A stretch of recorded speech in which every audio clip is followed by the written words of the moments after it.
10 décembre 1948, 10 décembre 2018. La République démocratique du Congo, à travers le ministère des Droits humains, s'associe à l'humanité tout entière pour célébrer le 70 ans de la Déclaration universelle des droits de l'homme. Article 1er. Tous les êtres humains naissent libres et égaux en dignité et en droit. Ils sont doués de raison et de conscience et doivent agir les uns envers les autres dans un esprit de fraternité. Article 2. Chacun peut se prévaloir de tous les droits et de toutes les libertés proclamées dans la présente déclaration, sans distinction aucune, notamment de race, de sexe, de langue, de religion, d'opinion politique ou toute autre opinion, d'origine nationale ou sociale, de fortune, de naissance ou de toute autre situation. Article 5. Nul ne sera soumis à la torture, ni à des peines ou traitements cruels, inhumains ou dégradants. Article 8.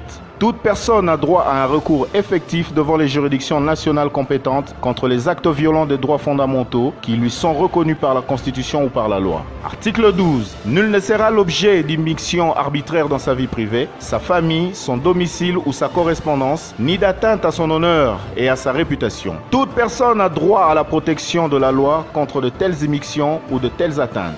Article 16, paragraphe 1er. À partir de l'âge nubile, l'homme et la femme, sans aucune restriction quant à la race, la nationalité ou la religion, ont le droit de se marier et de fonder une famille. Ils ont des droits égaux au regard du mariage, durant le mariage et lors de la dissolution. Article 16, paragraphe 2. Le mariage ne peut être conclu qu'avec le libre plein consentement de futurs époux. Article 20, paragraphe 1er. Toute personne a droit à la liberté de réunion et d'association pacifique. Article 21, paragraphe 3. La volonté du peuple est le fondement de l'autorité du pouvoir public. Cette volonté doit s'exprimer par des élections honnêtes qui doivent avoir lieu périodiquement, au suffrage universel égal et au vote secret ou suivant une procédure équivalente assurant la liberté de vote. Article 25, paragraphe 2.